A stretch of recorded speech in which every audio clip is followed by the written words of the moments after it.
Hey everyone, before we jump into the podcast, I want to talk about something that has changed my practice. So, murmurs were always so tough, especially for me. They're subtle and they're often masked by noise.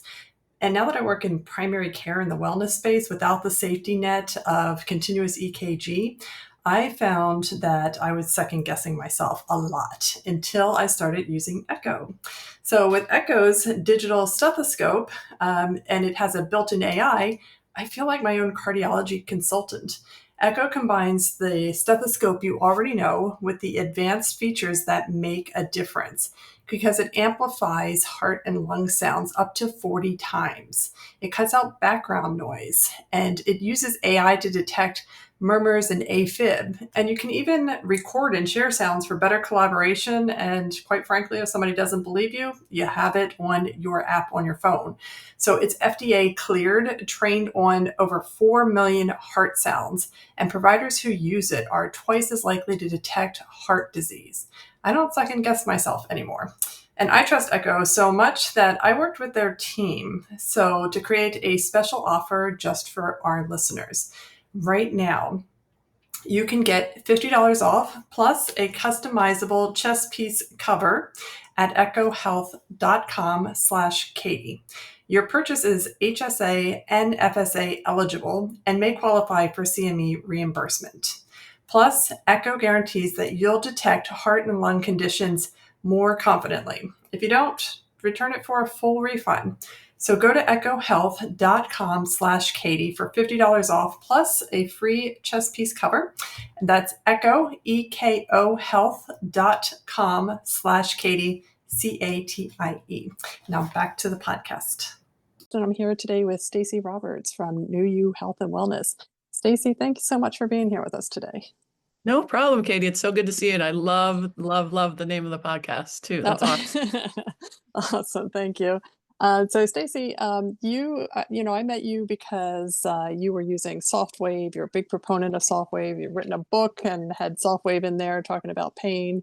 And I was absolutely amazed by SoftWave. It's a great tool. But what I was really, really surprised was when you had mentioned and talked about SoftWave and its use for men's health. Like that, I was just blown away. So I was hoping maybe you could talk to us a little bit. Well, first, tell us a little bit about you and your clinic, and then I want to get into that conversation. Sure, absolutely. So I've had my clinic now for 5 years. I've been a PT for 35 years and a registered nurse and functional medicine expert as well. And we see people primarily for pain, but also for optimizing hormone balance and looking at gut health and just helping people stay as active as long as possible. And my book, The Pain-Free Formula, Solving the Puzzle of Muscle and Joint Pain is without surgery, drugs, or injections, is the book that you were referring to.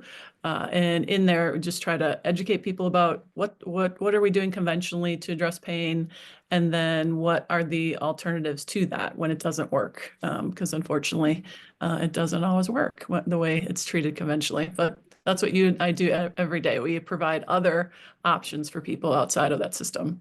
Right. And you also do hormone therapy, is that correct? Yeah. I support hormone. We do it naturally. I'm close to being an NP, Catie. I just have to find time to do my stinking clinicals, but you do clinicals every day. What? Yeah, that's crazy. Right, exactly. I wish I could just count this for sure. Yeah, absolutely. Okay, so well, tell us a little bit about what the SoftWave machine is and how this thing works. Yep. So if you've heard of shockwave therapy before, if your listeners have heard that, it's a big term, but there are tons of different types of devices. So the concern is if you're getting shockwave or specifically for men's health and ED, if you're getting shockwave, you want to make sure that it's evidence-based, and not all the devices out there have evidence behind it. And some of the devices that are called shockwave, like something off of Amazon or even like a radial pressure wave device, aren't actually shockwave. But overall, when you have true shockwave, what it typically does is it increases blood flow to the area. So that's beneficial for pain because it's not only increasing blood flow to the area to just increase the circulation, but also it's bringing anti-inflammatory molecules to the area to accelerate the healing process. So I've been a physical therapist for 30 years before I came across this, and I did not think it was going to work. I was very skeptical. But then over time, as I saw what was going on, saw the evidence, I couldn't not have it in my clinic because I almost felt unethical if I didn't provide it. But then when I found out more about what it can do for men's and women's sexual health and pelvic pain, it was, amazing. So if we shift from that pain paradigm that the pain treatments that we use for soft wave and move to what it can do for erectile dysfunction or even Peyronie's pelvic pain as well too, it really isn't, we're not looking for pain, right? So it's a little bit different animal, but we are trying to increase that blood flow. So specifically for ED, for example, we want to increase blood flow to the area, right? And we also want to increase nitric oxide production because when a male's having an erection, the smooth muscles in the penis need to be able to relax and allow the blood flow to enter the penis in order for that erection to maintain. So if we don't have enough nitric oxide production, that can happen. So soft wave, or that can't happen. So soft wave helps with both increasing blood flow to the area, also increasing that nitric oxide. And then along with a program like yours or mine, where we're also looking at the other causes of erectile dysfunction, men can have another way to address it, either if they've become refractory to the medications, or like the medications they're not responding anymore, or if they just need a little bit more help to be able to respond to the medications. Okay. And what do you think the limitations are with the medications? Like, is it always best to start out with the medications, or is this something that can bypass using the medications altogether? So I think there's kind of a couple subsets of people who come to see me. They come to see me because they've had problems. They've seen the urologist already. They've been put on the medications. They either have side effects they don't like, or they just don't want to take medications, right, for something like this. So the research shows that if there's mild to moderate ED, then they're for sure should be able to have a good result with this treatment. But now what I'm seeing is younger guys who, 30s, 40s, early 50s, they don't even want to start with the medication. They're starting to be more educated. They want to do something instead of having medication. And really when they're, especially the, 30s, I've unfortunately even seen guys in their 20s these days with erectile dysfunction, but they will react extremely well, especially if they're just starting to notice a difference. So they didn't wait till it became, really significant. They're starting to notice a difference and they come in relatively early. They haven't utilized the medication and it works extremely well. Then we've got post-prostatectomy patients which is also kind of a different ballgame, but they're going to be utilizing the medications on a regular basis after the surgery. It also can help to support them healing from that prostatectomy. Okay, so it helps with surgical healing after surgery. Yep, absolutely. So it helps with that. Plus, again, we're getting that good blood flow, right? Getting that good blood flow into an area that's healing, and we're trying to improve that healing process. And what do you think, or what is your opinion as to why guys are having problems earlier and earlier in their lives with this? How much time do we have? Uh, Right. I mean, it's so much. The environment, when you look at the environment, how that's changed, we have medications that are, found in our drinking water, little bits of that. We've got the microplastics. We've got many guys now too, the younger guys that I'm seeing, a lot of times they're like overdosing on caffeine for performance, so they run down their adrenals and everything kind of falls apart. Their testosterone levels go down. We've got these trends on TikTok, these things that, guys are doing, to lengthen their penis, to do all these different things. And then they have these injuries that, gosh, nobody would have even known about before if they hadn't, followed some of these trends on TikTok. So it's kind of trauma. So a little bit of trauma, but also a lot of lifestyle is impacting it significantly. And we know that through the years, it's been shown over the last 50 years, sperm counts have dropped significantly. I think it's almost by 50% by oh, now. wow. Somewhere between 40 and 50%. And this is over a period of time. So we know the environment, what we're eating, what we're putting in our bodies, what's surrounding our bodies is having an effect on our hormones. And then with lifestyle changes, because we know that with erectile dysfunction, the blood flow is not getting there for some reason. So erectile dysfunction can be that canary in the coal mine that shows us that we already have arterial sclerosis in those arteries, right? Those arteries are hardening. They've got the plaque buildup and it's decreasing blood flow. And if it's happening in the penis, it's probably happening around the heart as well too, and other areas of the body. So I think, like I said, we could probably have a 2-hour conversation on all the causes, but I mean, really, it's our modern lifestyle and us not really focusing on, we're always trying to optimize something instead of looking at, well, what would that do potentially to my system if I'm, following some of these things that are out Right. Yeah, and you really look at erectile dysfunction as a biomarker of the overall health there. of the person. But it's like the one thing that men will come in for. You might not Exactly. be able to get them in for a wellness check, but when Exactly. that stops working, then then they're concerned. Yeah, Um, absolutely. so talk a little bit about how, so I know you said there's like growth of blood vessels. That's what the soft wave is doing. So it's bringing more blood flow. So it's actually creating new vessels, or it's just bringing more blood flow through the vessels that are already there. Both. So research shows that there's angiogenesis, so we're increasing blood flow to the area and then creating new blood vessels into the area as well too. I have just a quick story to illustrate that. It's not about ED, but I was still blown away with this result. I was treating a patient who had a diabetic foot ulcer. It was about the size of a quarter on the tip of their big toe. They also had an infection in the joint in the big toe. And he got to the point where he wasn't reacting to antibiotics, that wasn't healing. He was diabetic, wasn't healing, and they were going to amputate. So he called me and said, will this work? I said, well, here's the evidence to say that it could. So let's work on your blood sugar levels and let's treat this.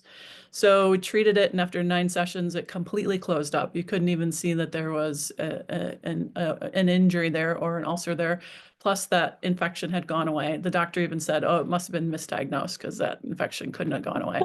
So thankfully, he didn't have to have his toe amputated. But the thing that relates to what we're talking about today is he had a vascular MRI before. We had that as a baseline because they were looking at blood flow before that. Then he had another one after treatment. And there are actually, Catie, new blood vessels in his thigh, like from his thigh coming down towards his knee. Just keep in mind, though, I was only treating his toe. So the body was doing everything it possibly could to create new blood vessels to get more blood flow to that area. Oh, So wow. it was amazing.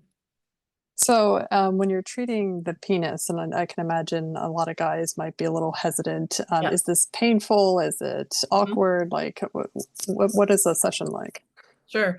When we're treating the guy's genitals, we're not looking for pain. Like if you're treating a knee or shoulder and they're coming to you for pain, we want to try to recreate that same pain that they're typically experiencing, so we know we're on the right structures to treat.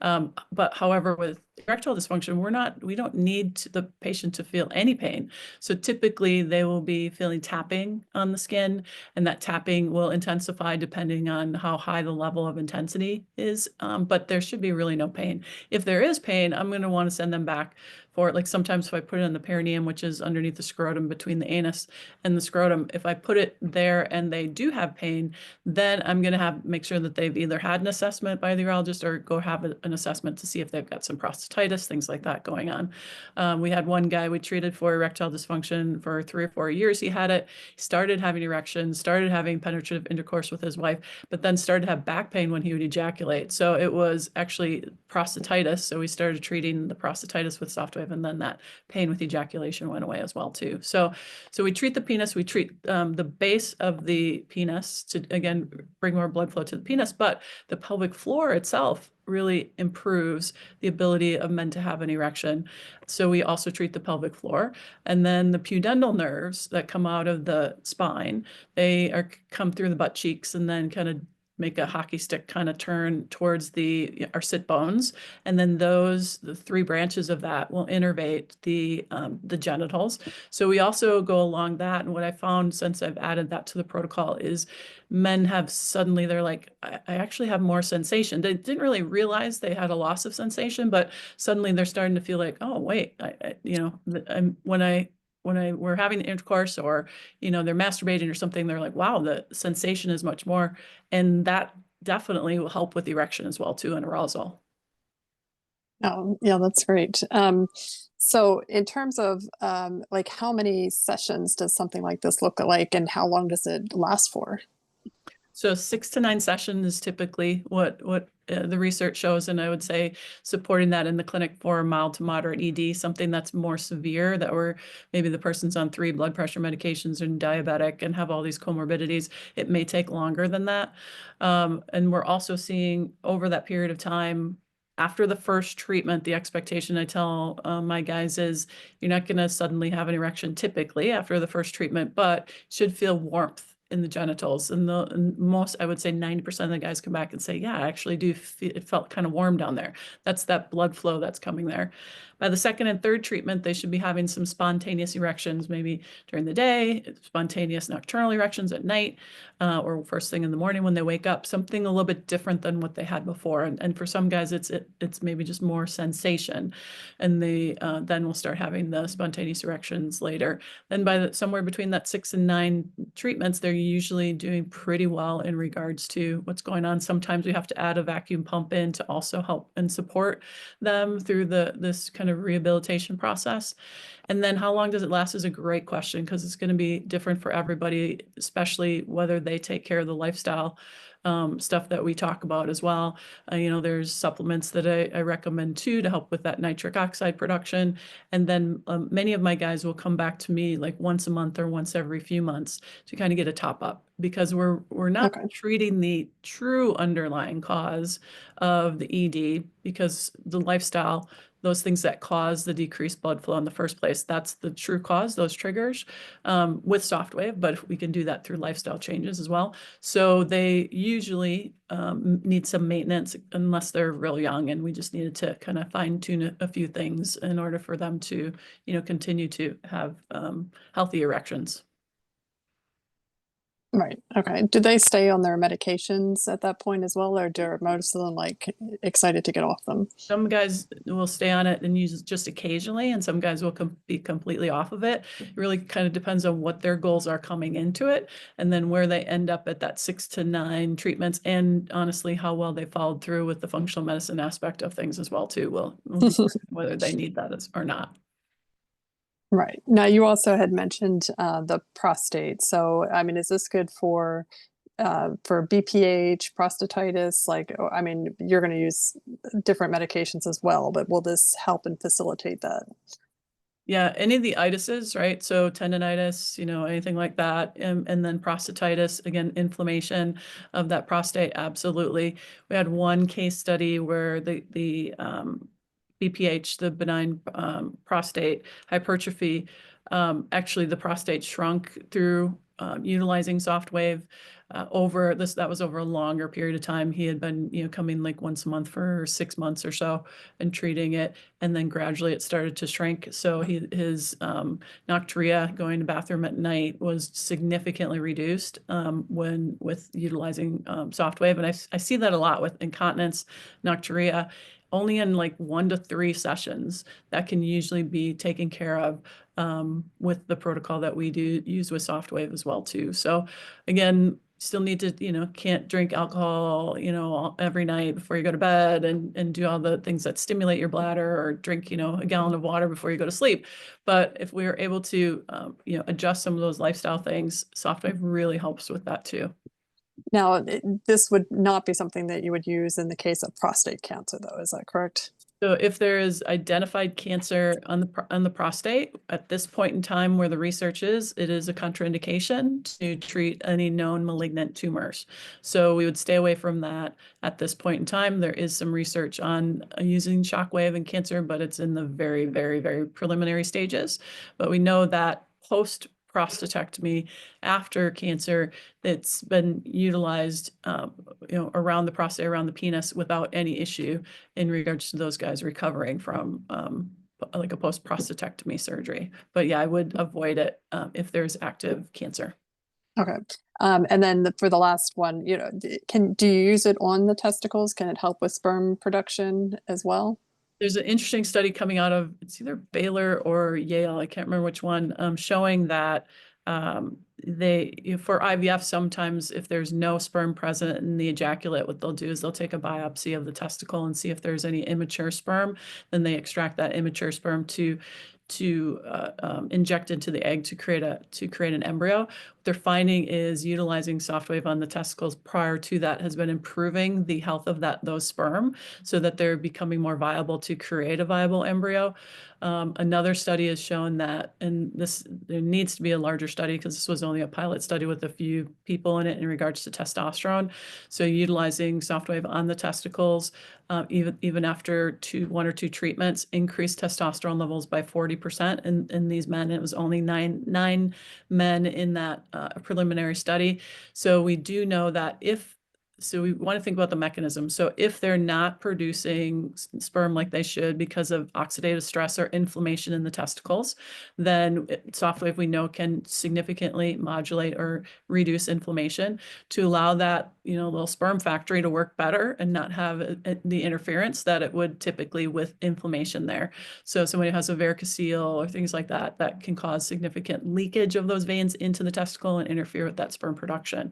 But it's really fascinating to me that the testosterone levels can potentially be increased. So not all men with ED have testosterone issues. So if they do have issues with testosterone, then yes, we can treat the testicles. And most of the guys are like, you're going to put that where? Like, I promise it should be pain-free. And also, I describe it as like a mammogram for the testicles. So it gets a little, they try to scoot away from the soft wave, and we, maintain them in a position where, again, they're getting the waves from soft wave again to help with decreasing inflammation, improving blood flow, and hopefully the result is improving hormone production. Yeah, it sounds like you should just come in once a month for this Right, exactly. maintenance soft wave. Exactly. Well, and just to kind of round this up, the one thing I've always had just a really hard time wrapping my mind around why it works, because it's just acoustic sound wave therapy, right? Like it's Yeah. just the fact that it works and that they discovered that it works and it does all of these things. I mean, how do you explain that to patients? It's interesting. If you go back to kind of where shockwave came from, when they unfortunately dropped the bomb on the Hiroshima, Nagasaki, and all the shockwaves that were created from that explosion affected human tissue in certain ways. They then came up with the fact that, okay, how can we use this shockwave from these explosion type things to actually help people, right? So what they did is they took that kind of what was going on in nature, like a volcanic eruption or from a lightning strike or like from an explosion, and they figured out how to bring that energy down to something that is called lithotripsy, where that energy now comes out like a laser instead of kind of like a flashlight.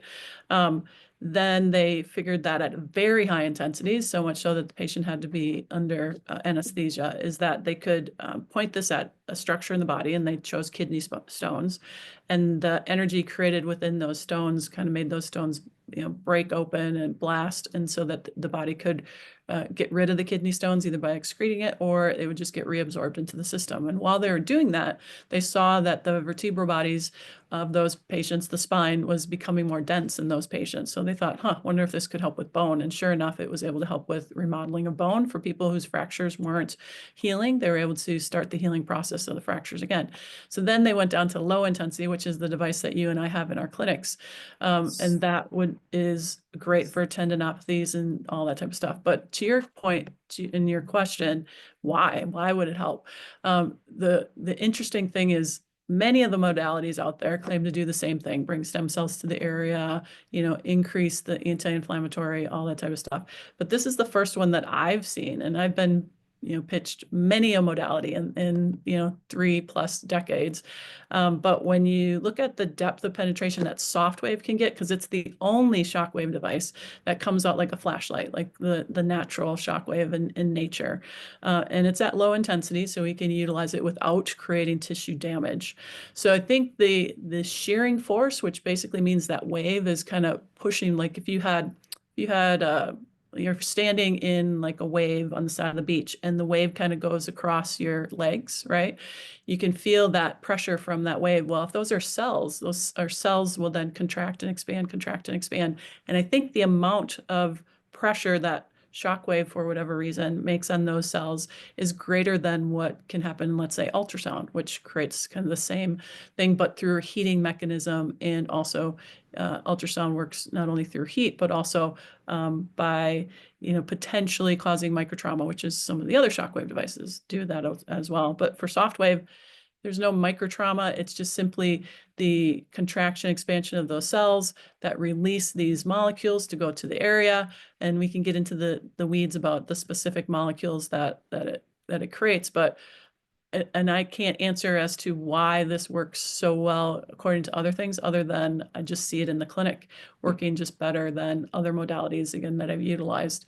And it's just it's I don't want to say it's a mystery, because the research is showing what it's doing, but why it's so much more effective than something else. For pain, at least for me, for laser, other people have used laser. And do you have laser in your clinic? No. No. So when other people have used laser, they basically are pointing the laser at the area they think needs to be treated. But the patient doesn't give feedback, right? So we don't know. So we don't know if we're treating the right spot. But with soft wave, what you'll find, especially with pain, is that the patient will experience some discomfort. And if that discomfort is the same or similar to what they typically treat, we know we're on the right structures, right? We know we're on the structures that are involved. I've never seen that feedback mechanism being able to be given by the patient during a treatment session. And then I've never also seen pain go down during a treatment session while I'm using any other modality, right?